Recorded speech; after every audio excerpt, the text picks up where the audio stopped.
you know, and so I go to my battle buddy and say, hey, within 30 seconds, my wife puts me on a tasker, and Aleda says, that's good training. So there you go. We're off to a great start. The first group of awardees that I'd like to pin some medals on are those people who suffer the most. These are the people who live day in and day out up here in the command group and have to put up with the likes of me and Master Sergeant Major Austin and Colonel Danzero, you know, the team of old grumpy men here. These are the people who are ground zero and have to put up with that every day. And I'll talk individually about each one of them in a second. But I've got to tell you that there is no finer group of citizens, there is no finer group of soldiers, there's no finer group of men and women than what you've got up here. Because they don't have hours. In many cases, they don't have lives. Because they're hanging around other people who have no lives. And they've got, it's a very personal job because putting up with commanders is difficult because, you know, there's a lot of stress and strain associated with what you have to do every day. And we are as human as anybody else, more so, in fact. So, you know, not only do you have to make sure the right thing gets done every day and be, you know, 2 or 3 steps ahead of all of us, but then you have to deal with the quirks of guys like me. And those quirks become more prominent when I get run down. And I got to tell you, I got tired about 6 months into the job, and I've been exhausted since then. So they put up with a lot. And I just want to say, in the aggregate for the group, I would not have ever wanted to change a single member of the team, because all of you are incredible. And I consider myself blessed every single day to walk into the office and have such a fine group of folks saying hello to me. And they keep me out of trouble and they keep me straight every day. So now let me walk individually through the group.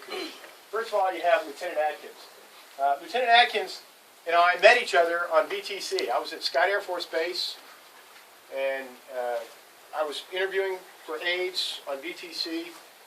I don't know what time it was here, but you know, it was my normal duty time, so I know it was probably at night for him. But we clicked right off the bat. There were several other folks that I talked to, and the sum total of those interviews lasted for maybe 15 minutes, and I ended up talking to Jonathan for a long, long time. And you know, I asked him at the time, hey, if you come up to be an aide, you know, it's a tough life, and you don't have a life, and is your family prepared for that? And I have to say that, you know, thank you for being so supportive of him. Because I know, you know, the late nights, the weekends, the early mornings, that's hard, especially with a young family, with, you know, a newborn, a little one. It is tough, and the whole family has sacrificed for Jonathan to be up here and to do what he does each and every day. So, you know, thank you for keeping me out of trouble. And also, for those of you who know me, I throw a lot of stuff at Jonathan that's just not aid stuff. It's, hey, you know, you're an English major in college. Write the following essay, and I need it in an hour. And that's the kind of stuff he does. So it's just been wonderful to have him around doing all those things with me. Then Sergeant Howard and Mark McQuaid back there. Sir. The dynamic duo of office managers and NCO aides. For those of you who've been around for a while, the two most overworked and underappreciated people in the entire command are those two fine leaders right there. Because Sergeant Howard, currently, and Mark McQuaid before him, they have their fingers in everything. And when Sergeant Howard says, hey, you need to do this, I listen because he's got his stuff together. And he knows everything that's going on, much more so than I do. So I tell everyone, I don't know what my calendar says. I just take great direction from the tower. Ladies and gentlemen, here's the tower.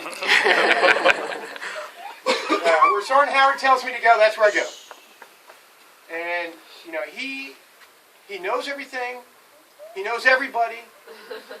And he, you know, if I ask him a question, and I think it's going to take hours and hours and hours, within a couple of minutes he comes back, and I don't know how he does it, but he pulls the right information out of somewhere in Korea, all over the place, and he's there.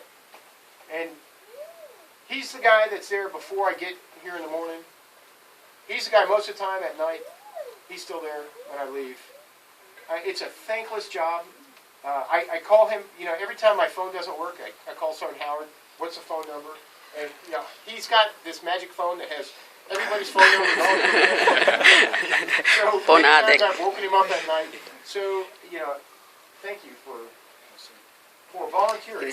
He told me today, he said, you know, I did not know what I was getting into. And that is so true. Thank you for not quitting. And then Sergeant Cavazos, again, I feel bad for the guy.